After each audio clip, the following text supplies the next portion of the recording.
DJ Kamlesh Maravi.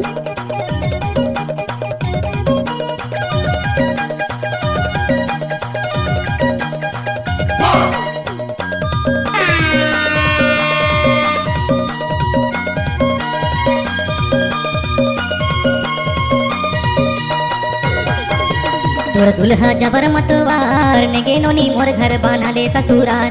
तोर दुल्हा जबर मतवार नेगे नोनी मोर घर बना ले ससुरार। मोर जोड़ी जबर मतवार वो डीजे वाले छोरे अपने स्टाइल में बजा दे। मोर घर बना ले ससुरार नेगे नोनी मोर घर बना ले ससुरार। मोर घर बना ले ससुरार नेगे नोनी मोर घर बना ले ससुरार।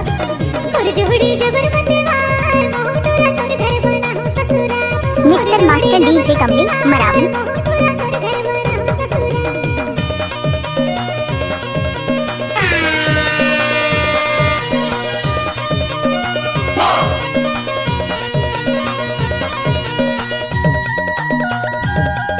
Okay.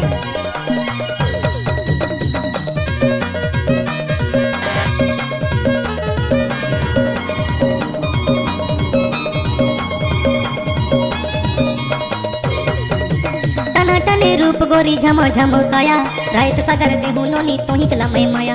टना टने रूप गोरी झम वो झम डीजे वाले काया छोरे रात अपने सागर स्टाइल दे में नोनी बजाना। तो ही चला मैं माया। टना टने रूप गोरी झम झम काया रात सागर दे नोनी तो ही चला मैं माया।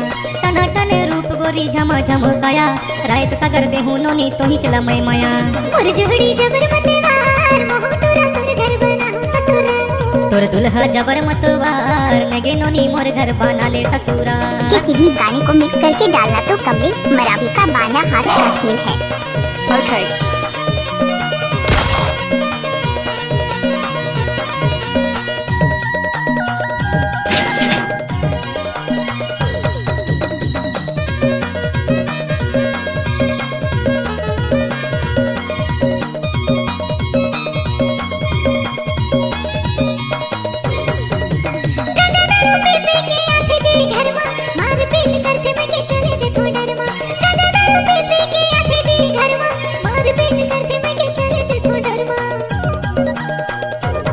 आपने तो नाम सुना ही होगा डीजे कमलेश मरावी का।